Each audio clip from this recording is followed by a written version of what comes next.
Good afternoon friends, welcome back to my channel রিপাস vlog. আশা করি তোমরা সবাই খুব ভালো আছো আর আমিও খুব ভালো আছি। তো এখন আমি স্নান করে চলে এসেছি। আজকে একটু অন্যরকম ভিডিও তোমাদের দেখাবো। আমি আজকে মেকআপ করব। তো আমি তো মেকআপ করতে পারি না, আমার এক যা আছে, ও মেকআপটা করিয়ে দেবে। তো আর আমার মেকআপ করার জিনিস তেমন কিছু নেই, ও করি না কারণ তার জন্য আর কিনিও না। এবার ওর জিনিস দিয়েই আমাকে সাজাবে। কিছু জিনিস আমারও আছে, কিছু জিনিস ওর আছে। আমি চেষ্টা করব আস্তে আস্তে জিনিস কিনে নিজে নিজে মেকআপ শেখার। তো আজকে আমি নিজে করব না, আমার জায়ের কাছে করব, আর সেই লুকটা তোমাদের দেখাবো, তোমরা সাথে থাকো। আর ও কিন্তু প্রফেশনাল মেকআপ আর্টিস্ট নয়, ও আমাকে দিয়ে ট্রাই করছে। আর আমি যেখানে যাই ওর কাছে সাজি, ভালো সাজায়, কিন্তু যে প্রফেশনালভাবে সাজায় সেইটা না। ও প্রফেশনাল কোনো মেকআপ আর্টিস্ট নয়, ও চেষ্টা করছে শেখার, আর আমি সেই সুযোগে ওর কাছে সাজছি, এইটুকুনি, আর কিছু না। তো বন্ধুরা, আমি এখন মেকআপ করতে বসে গেছি, আর আমি সব কিছু হয়তো দেখাতে পারবো না তোমাদের এখন আমি কি দিয়ে সাজছি। তো পরে একদিন আমি দেখিয়ে দেব যে কি দিয়ে সেজেছি। এখন তোমরা এমনি দেখতে থাকো যে আমার সাজটা কেমন হয়।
এই যে বন্ধুরা আমার ফাইনাল লুক, তোমরা দেখো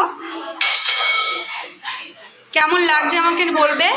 আর আমি ভেবেছিলাম শাড়িটা পরবো না, তো মেকআপটা পুরো করে এইটুকুনি যদি শাড়িটা না পরি তাহলে শাড়িটা যদি না পরি তাহলে পুরো মেকআপটা কমপ্লিট হবে না। তাই আমি আবার শাড়িটা পরে তোমাদের সামনে আসলাম। আর তোমরা বলো কেমন লাগছে আমাকে। আর আমার ভিডিওটা যদি তোমাদের ভালো লাগে তো লাইক করো, কমেন্ট করো, শেয়ার করো আর সাবস্ক্রাইব করো। আর যারা নতুন আমার ভিডিওটা দেখছো তারাও আমার পরিবারের সদস্য হয়ে যাও, এটাই আমার আমন্ত্রণ রইল। তো আমার ভিডিওটা আজকের মতো আমি এখানেই শেষ করছি। হাতে নেল পলিশ পরিনি, তাই হাতটা ওরকম বাজে লাগছে।